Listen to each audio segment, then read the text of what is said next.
Flexible ಆಗಿದೆ pipe. ತಪ್ಪಿಸ್ಕೊಂಡ್ರೆ ಹಳೆ bore ಶಿಲ್ಟ್ pipe ಹಾಕಿಲ್ಲ, ಫುಲ್ ಶಿಲ್ಟ್ ತುಂಬ್ಕೊಬಿಟ್ಟೈತೆ.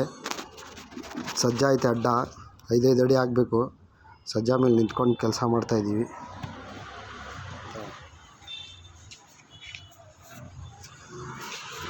ಅಪ್ಪ ಅಣ್ಣವರು ತುಂಬ ಶ್ರಮ ಬೀಳ್ತಾಯಿದ್ದಾರೆ. ಸಜ್ಜಾ ಯಾವುದೇ ಇದ್ದರೂ ಕೂಡ ಅವ್ರು 20 ಅಡಿ ಪೈಪ್ ನಿಲ್ಲಿಸ್ತಾರೆ.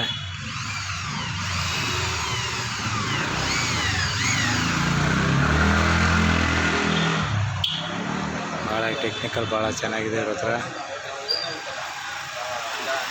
ಕಲ್ಕತ್ತಲ್ಲಿ ಕೂಡ ಫಿಲ್ಟ್ರ್ ಪೈಪ್ನ ಬೀಳಿಸಿದ್ದೀವಿ. ಒನರ್ ಪೈಪ್ಸ್ ಇಂಟರ್ನ್ಯಾಷನಲ್.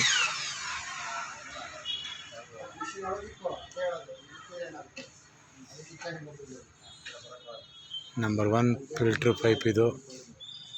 ಒಳ್ಳೊಳ್ಳೆ ಅಸೋಸಿಯೇಷನ್ ಪ್ರಶಸ್ತಿ ಪಡೆದ ಒನರ್ ಪೈಪು.